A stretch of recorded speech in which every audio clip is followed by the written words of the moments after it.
So I've had a lot of questions out there, and we're really going to focus on 3 of them. So today what we're going to look at is what type of manual should I be reading and gearing myself towards? What should me and my men be doing at this point training-wise? And the third one is how do I structure my men and my team?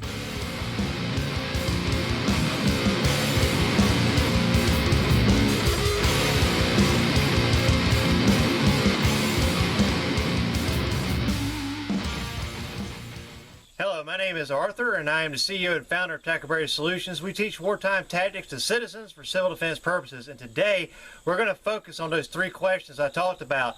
So let's jump right into the manuals. There are several different manuals out there, and guys, honestly, when somebody asks me what kind of manual should I be reading, the commander side of me and the actual warrior side of me is going to say all of them. You should be reading everything you can get your hands on. First one is this one, the solid manual. These are out of my personal collection, and every one of them I have for a reason. Yeah, this is basically an improvised explosives and incendiary book. This one's pretty daggone good too. It just kind of touches the surfaces all the way around. Hope to God you never have to have this one, but this is definitely something that you would probably want to stick in your bug out bag, and the reason is there's just no way in hell you're going to remember all this information. I mean, they've got pictures of spiders and poisonous animals, pictures of edible wildlife and stuff in there. No way in hell you're going to remember all that stuff. This is the entrance to the Army's Cavalry Scout area. This is the entrance to the Army Reconnaissance World, and this is the reconnaissance version of infantry tactics, basically. It's a solid little manual. It's going to have a few things in there that you won't find in a standard infantryman manual, and vice versa. And of course, sniper training manual. Now, I'm also going to tell you, you need to read books like this. This is actually a solid freaking read. Not only is it just actually interesting, but you're going to learn a lot more from that, because this is that was based on MI5, how it stood up, how it came to be. And it was actually based upon Anders Larsen and these group of guys there in World War II that were running around sabotaging the Germans. And when you look at that and how they were doing this stuff with 4 guys, you're just like, dude, the freaking balls on those dudes are freaking massive. And you start looking at the overall picture of what it was they were doing. They were just destroying the freaking Germans with 4 guys. And there was multiple of these teams operating all over the place. So that's going to give you a solid foundation in how to lead a small team of guys. So the problem with the other traditional manuals is they focus on a large scale, big army. They don't focus on a small scale. Well, how many of you guys are commanding 3,000 men? Probably not a damn one of you. How many guys are commanding more like 4 or 5? That's like all of us, right? So we can be like that. We can do that. That's where you start. At some point, you're probably going to get to where you're commanding 2,000 to 3,000 men. But everybody's got to start small. That is going to kind of give you an idea of how to do that and how to be that leader. The other books that I highly recommend would be Being George Washington, The First Great Conspiracy, which is actually about the attempted assassination of George Washington and the plot to assassinate him. I also recommend T. Lawrence, and definitely recommend The Swamp Fox. These are all going to show you, especially The Swamp Fox is going to show you the overall picture of how the British just screwed themselves with South Carolina, because they were just rolling up on plantations, just taking what they wanted, and that was not how Francis Marion was running at all. In fact, he was kind of like rolling up and like asking for stuff, and if they didn't give it, okay, that's fine, whatever, bye. But he wasn't forcibly taking it, and that ended up playing in his favor later, because by the end of the war, it was like all of South Carolina versus the British. So it really helped him out in the long run, and that is something you're going to have to learn, how he was doing this, and you'll see a lot of stuff that I've done in videos he was doing. So in essence, he got salt. He would take the salt back to plantations that had been helping him, had been giving him food, had been giving him shelter and things of that nature. He would take them salt back after he captured salt from the enemy. Other manuals that I'm going to tell you that you need to read are obviously ours. Now let me tell you why. Out of every one of those manuals, they're written to big armies or big Marines or whoever, big militaries, structure. They wanted it done a certain way. As a result, they're all dry as hell, boring as crap, but they leave out the vital stuff. Little things that are going to make a huge difference, because the author of those books was literally not able to put his 2 cents in the book. Well, I did that in mine.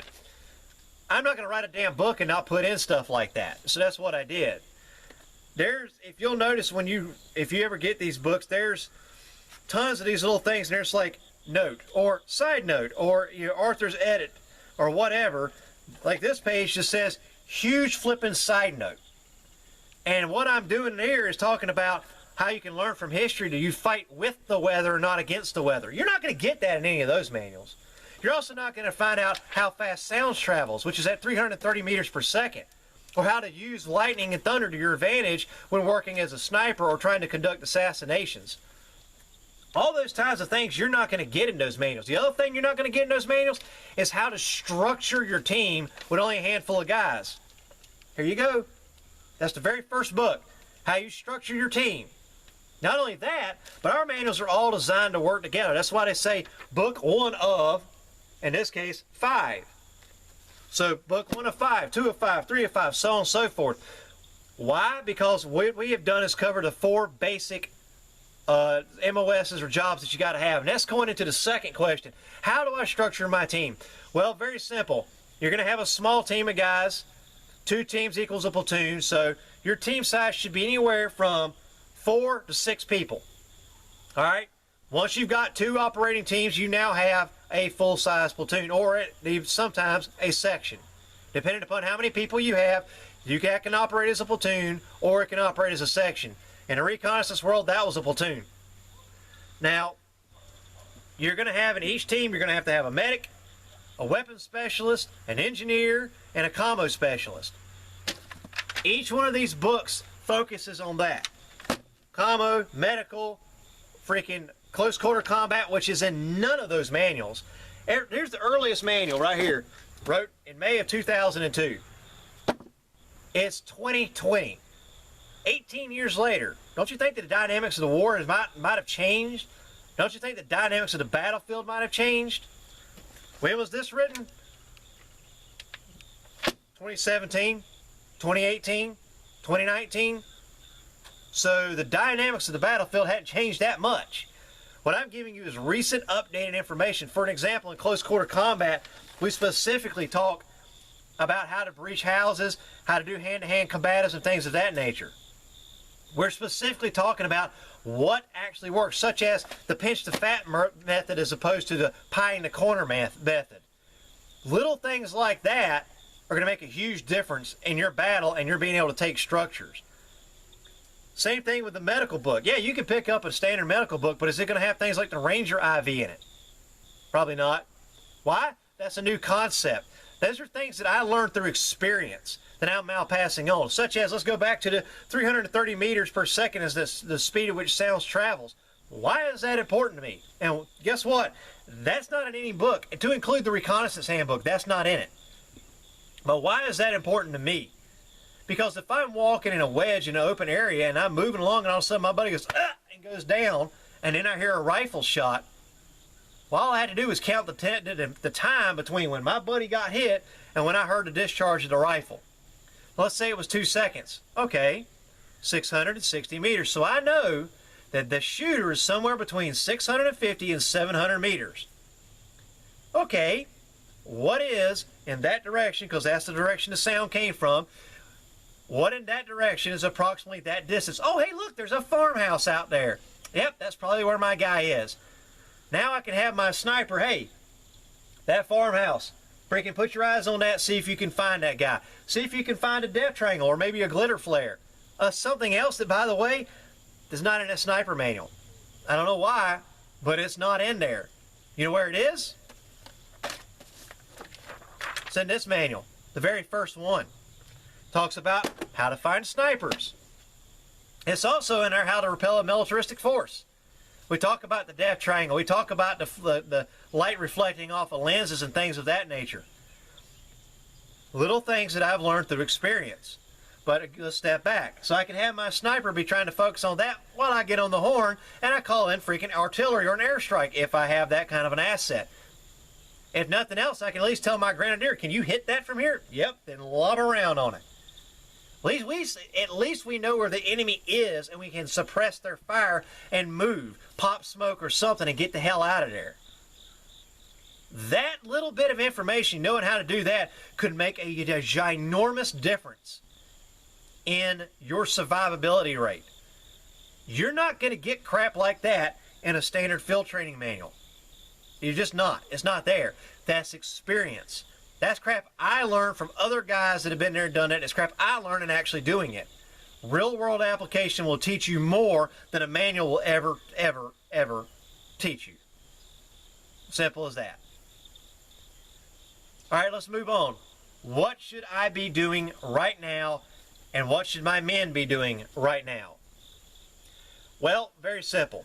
Your men should be working on their bug out plan and seeing how long it takes for them to get to where they are to where you are. If they haven't already done that, if they already haven't staged gear and gotten routes and stuff of that nature, they definitely need to get on it.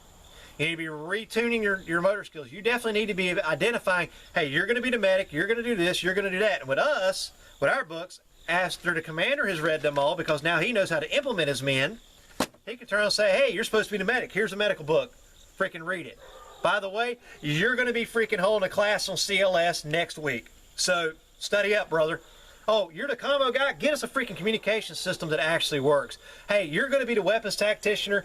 Here's the freaking close quarter combat. I want a class in 2 weeks. You better work on getting structures and things so we can use those to breach. Hey, here's your freaking engineering book. See what you can build. Start building us some frags and stuff because we're going to need it. You literally can hand these books out to your boys and let them learn, and now they can start teaching the next guy. So you're not always the guy having to teach everybody. They teach the next guy, and so on and so forth. You're training the trainer. That's why we wrote the manuals the way we did. That's why we didn't put it all in one big manual. We wanted you to be able to disperse it. So what should you be doing now? You, as the commander, logistics, networking. That's what you got to be doing right now. Right now is the time for you to be going, okay, I need to start coordinating with this group of people and this group of people. I need to go talk to firefighters and see if I can get in good with the fire chief because they're going to burn a building. Well, we want to raid it and train in it the night before they burn it to the ground because they're going to burn it to the ground. So who gives a damn if I kick into windows or knock in a door or some crazy crap like that, right? So let's go shoot it up. Let's go freaking do close quarter training in that. All right, let me freaking go talk to farmers so I can get a stabilized food source. Let me go over here to talk to these people, to talk to those people. Let me go talk to the thrift store, see if I can get clothing, etc., etc., etc., etc. That is what you as a commander should absolutely be doing right now. The other thing you should be doing is recon, recon, recon. Find your targets, find your objectives. Go ahead and get in your mind, what is my first target going to be? And I need to start training my men to that objective. Likewise, when you have your team, now this talks about how do I structure my team. It kind of goes into what should they be doing. Once you have your team and you've got their individual assigned roles, okay, guess what? We're getting ready to do a mission. We're going to plan this mission together. And medical, you're going to handle a TMC and you're going to handle how to get medical treatment and you're going to work on making that contact happen. And here's the number to the local veterinarian. I already know them. I've already talked to them. They're aware of us. You get them on standby in case we got heavy wounded. You need to work on a commo system, get us a comm link that will not fail us when we need it the most. You are going to train us to this objective. So this is the structure of what I've seen from my reconnaissance. I want you to build glass houses and let's start training to it. You, the engineer, I want you to start building up what we're going to need for the mission. And there's a bridge in between here and there. I want to be able to pop it and blow it in case we're being attacked. We have to retreat and we're being followed. I want to be able to blow that bridge to stop their advancement on us and enable our retreat. So I want you to go look at that bridge and see what you're going to have to do to take it down. And go on and wire it. These are all the things that your boys are going to do. You're working as a team. So get them in the habit of working as a team. You can do that by doing mock missions. Mock missions, even if it's that house that's getting ready to be burnt down. All right, here's our mission. We're going to go do a snatch and grab. We're going to do a rescue mission. We're going to do a this or that. And then you go and hit that house. You work as a team. You grab the objective. You get out. But you plan it from beginning all the way to end and get your guys used to doing that. Get your guys used to working as a team and knowing their individual role and being able to perform that role. But when you start having more bodies come in, they can turn around and train them. And slowly you will grow and you'll pick up men, terrain, equipment, etc. As you need it, the good Lord's going to provide it. Thank you very much for watching. You guys have a great day.